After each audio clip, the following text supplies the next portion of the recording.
While the travellers were refreshed, and Mrs. President struggled into her best gown, Josie ran into the garden to gather flowers for the brides.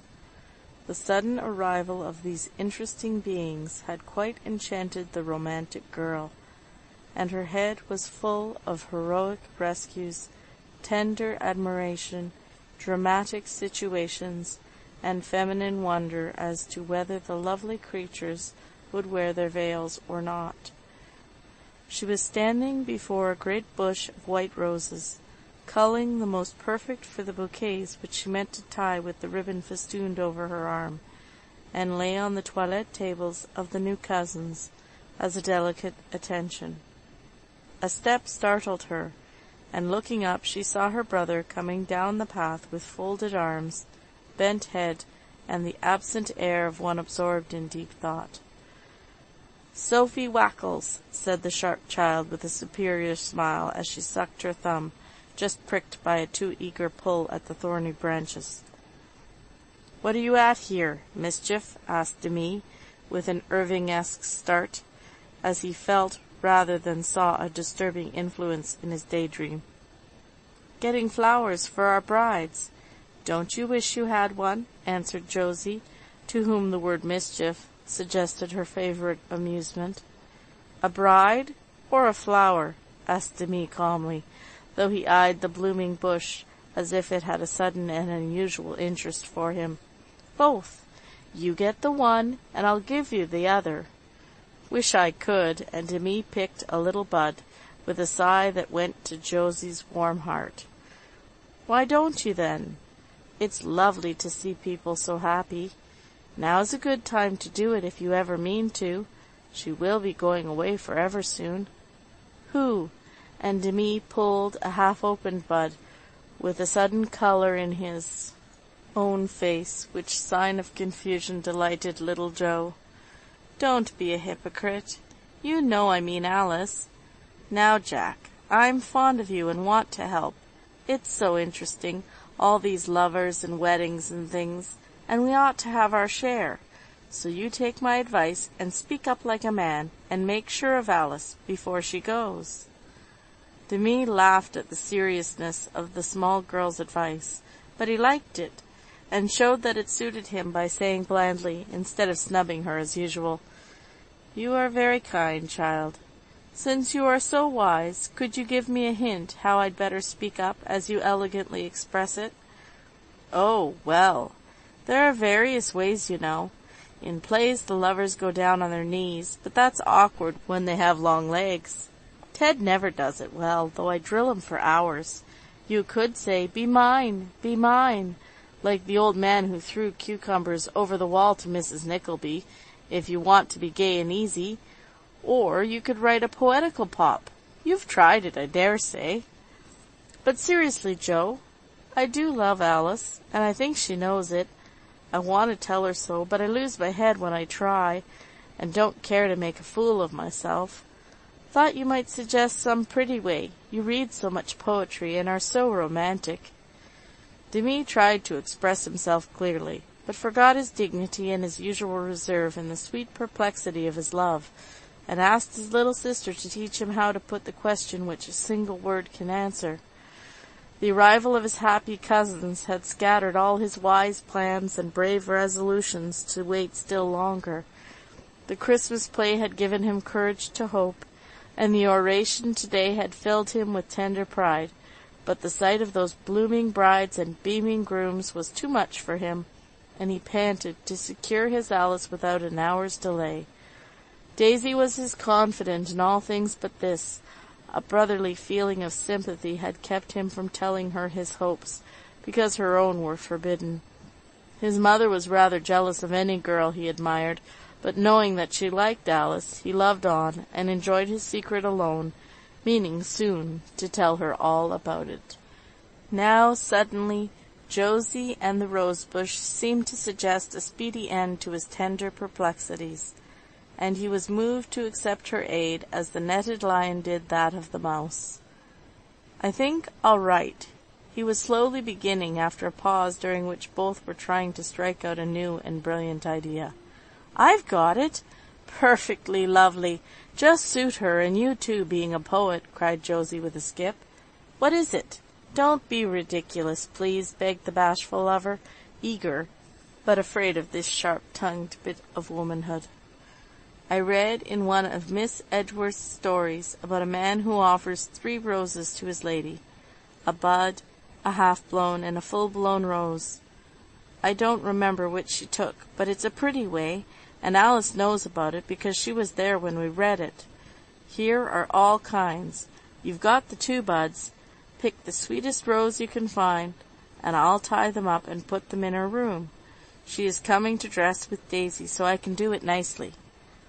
Demi mused a moment with his eyes on the bridal bush, and a smile came over his face so unlike any it had ever worn before that Josie was touched, and looked away as if she had no right to see the dawn of the great passion which, while it lasts, makes a young man as happy as a god. "Do it," was all he said, and gathered a full-blown rose to finish his floral love message. Charmed to have a finger in this romantic pie, Josie tied a graceful bow of ribbon about the stems, and finished her last nosegay with such content, while Demi wrote upon a card, "Dear Alice, you know what the flowers mean. Will you wear one or all tonight, and make me still prouder, fonder, and happier than I am? Yours entirely, John." Offering this to his sister, he said in a tone that made her feel the deep importance of her mission, "I trust you, Jo. This means everything to me. No jokes, dear, if you love me." Josie's answer was a kiss that promised all things, and then she ran away to do her gentle spiriting, like Ariel, leaving Demi to dream among the roses like Ferdinand. Mary and Ludmilla were charmed with their bouquets, and the giver had the delight of putting some of the flowers into the dark hair and the light as she played maid at the toilettes of our brides, which consoled her for the disappointment in the matter of veils. No one helped Alice dress, for Daisy was in the next room with her mother, and not even her loving eyes saw the welcome which the little posy received, nor the tears and smiles and blushes that came and went as she read the note and pondered what answer she should give. There was no doubt about the one she wished to give, but duty held her back, for at home there was an invalid mother and an old father. She was needed there, with all the help she could now bring by the acquirements 4 years of faithful study had given her. Love looked very sweet, and a home of her own with John a little heaven on earth, but not yet. And she slowly laid away the full-blown rose, as she sat before the mirror, thinking over the great question of her life. Was it wise and kind to ask him to wait, to bind him by any promise, or even to put into words the love and honor she felt for him? No. It would be more generous to make the sacrifice alone, and spare him the pain of hope deferred. He was young, he would forget, and she would do her duty better, perhaps, if no impatient lover waited for her.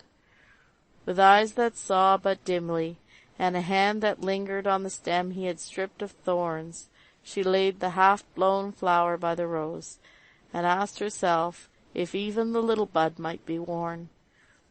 It looked very poor and pale beside the others, yet being in the self-sacrificing mood which real love brings, she felt that even a small hope was too much to give, if she could not follow it up with more. As she sat looking sadly down on the symbols of an affection that grew dearer every moment, she listened, half unconsciously, to the murmur of voices in the adjoining room. Open windows, thin partitions, and the stillness of summer twilight made it impossible to help hearing, and in a few moments more she could not refrain, for they were talking of John. "So nice of Ludmilla to bring us all bottles of real German cologne. Just what we need after this tiring day. Be sure John has his. He likes it so." "Yes, mother. Did you see him jump up when Alice ended her oration? He'd have gone to her if I hadn't held him back. I don't wonder he was pleased and proud. I spoiled my gloves clapping, and quite forgot my dislike of seeing women on platforms. She was so earnest and unconscious and sweet after the first moment. "Has he said anything to you, dear?" "No, and I guess why. The kind boy thinks it would make me unhappy.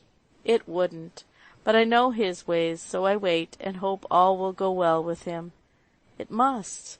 No girl in her senses would refuse our John, though he isn't rich and never will be. Daisy, I've been longing to tell you what he did with his money. He told me last night, and I've had no time since to tell you.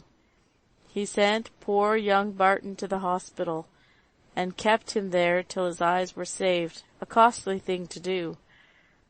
But the man can work now and care for his old parents.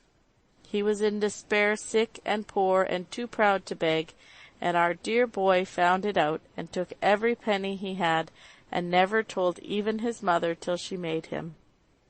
Alice did not hear what Daisy answered, for she was busy with her own emotions, happy ones now, to judge from the smile that shone in her eyes and the decided gesture with which she put the little bud in her bosom, as if she said, "He deserves some reward for that good deed, and he shall have it."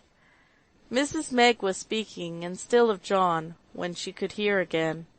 Some people would call it unwise and reckless, when John was so little, but I think his first investment a safe and good one, for he who giveth to the poor lendeth to the Lord, and I was so pleased and proud I wouldn't spoil it by offering him a penny.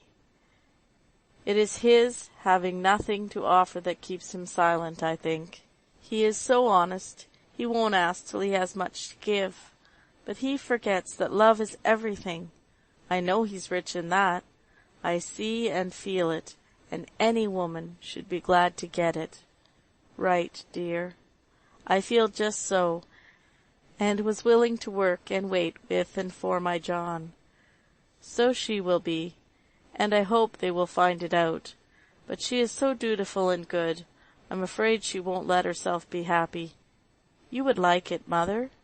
Heartily, for a better, nobler girl doesn't live. She is all I want for my son, and I don't mean to lose the dear brave creature if I can help it. Her heart is big enough for both love and duty, and they can wait more happily if they do it together, for wait they must, of course.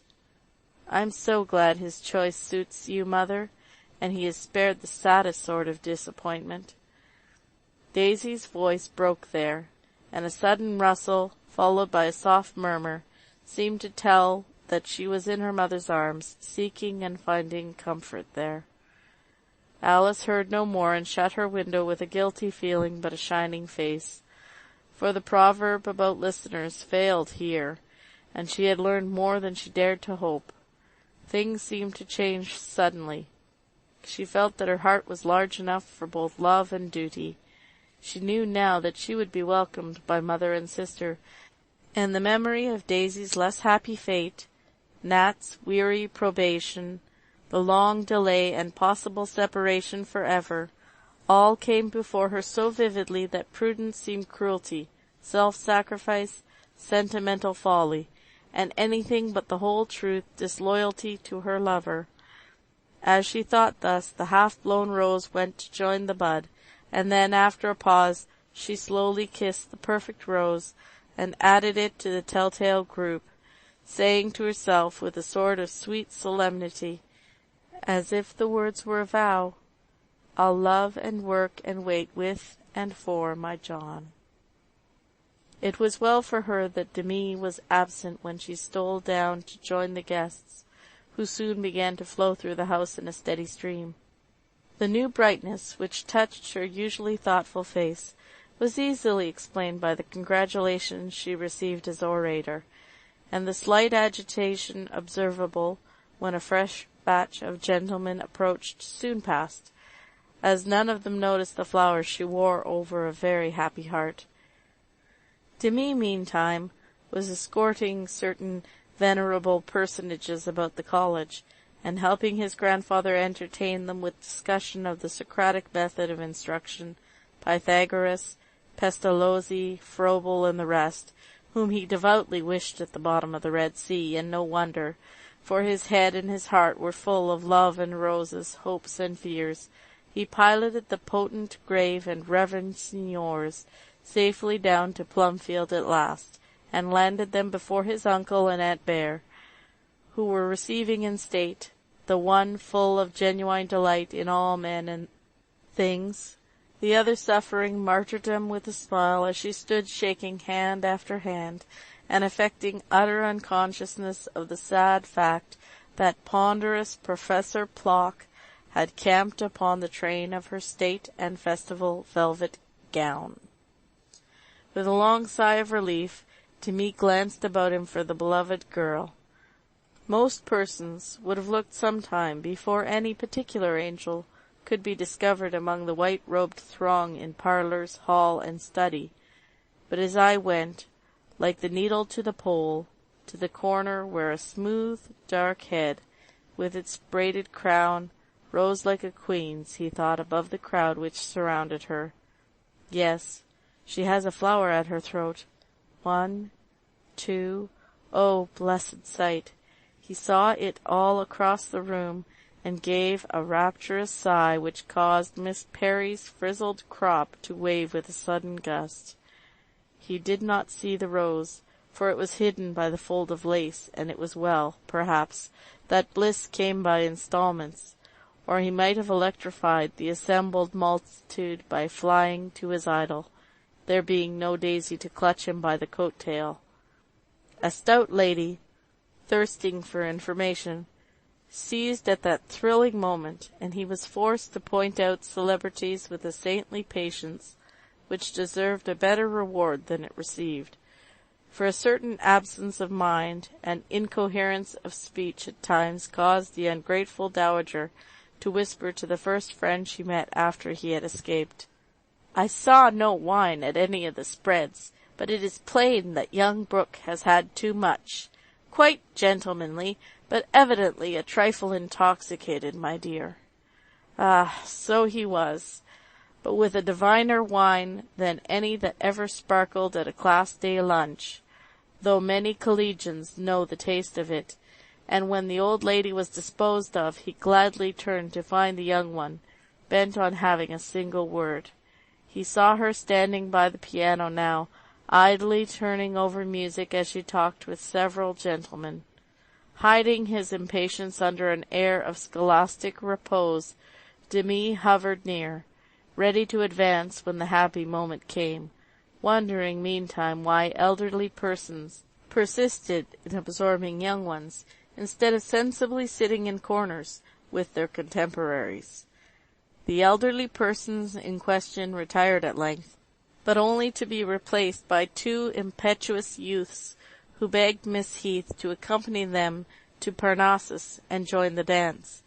Demi thirsted for their blood, but was appeased by hearing George and Dolly say, as they lingered a moment after her refusal, "Really, you know, I'm quite converted to co-education, and almost wish I'd remained here. It gives a grace to study, a sort of relish even to Greek to see charming girls at it," said Stuffy, who found the feast of learning so dry any sauce was welcome, and he felt as if he had discovered a new one. "Yes, by Jove! We fellows will have to look out, or you'll carry off all the honors. You were superb today, and held us all like magic, though it was so hot there. I really think I couldn't have stood it for anyone else," added Dolly, laboring to be gallant, and really offering a touching proof of devotion, for the heat melted his collar, took the curl out of his hair, and ruined his gloves. "There is room for all, and if you will leave us the books, we will cheerfully yield the baseball, boating, dancing, and flirting, which seem to be the branches you prefer," answered Alice sweetly. "Ah, now you are too hard upon us. We can't grind all the time, and you ladies don't seem to mind taking a turn at the 2 latter branches you mention," returned Dolly, with a glance at George, which plainly said, "I had her there." "Some of us do in our first years. Later we give up childish things, you see. Don't let me keep you from Parnassus," and a smiling nod dismissed them, smarting under the bitter consciousness of youth. "You got it there, doll. Better not try to fence with these superior girls. Sure to be routed, horse, foot, and dragoons," said Stuffy, lumbering away somewhat cross with too many spreads. "So deuced sarcastic. Don't believe she's much older than we are. Girls grow up quicker, so she needn't put on airs and talk like a grandmother," muttered Dolly, feeling that he had sacrificed his kids upon the altar of an ungrateful Pallas. "Come along, and let's find something to eat. I'm faint with so much talking. Old Plock cornered me and made my head spin with Kant and Hegel and that lot. I promised Dora West I'd give her a turn. Must look her up. She's a jolly little thing, and doesn't bother about anything but keeping in step." And arm in arm the boys strolled away, leaving Alice to read music as diligently as if society had indeed no charms for her. As she bent to turn a page, the eager young man behind the piano saw the rose and was struck speechless with delight. A moment he gazed, then hastened to seize the coveted place before a new detachment of boars arrived. "Alice, I can't believe it. Did you understand?" "How shall I ever thank you?" murmured Demi, bending as if he too read the song. Not a note or word of which did he see, however. "Hush, not now. I understood. I don't deserve it. We are too young. We must wait, but I'm very proud and happy, John." What would have happened after that tender whisper, I tremble to think, if Tom Bangs had not come bustling up with a cheerful remark. "Music? Just the thing. People are thinning out, and we all want a little refreshment. My brain fairly reels with the ologies and isms I've heard discussed tonight. Yes, give us this sweet thing. Scotch songs are always charming." Demi glowered, but the obtuse boy never saw it, and Alice, feeling that this would be a safe vent for sundry unruly emotions, sat down at once and sang the song which gave her answer better than she could have done. "Bide a wee. The pure old folk at home, ye mind, are frail and failing sair, and weel I ken they'd miss me, lad, gin I come home nae mair.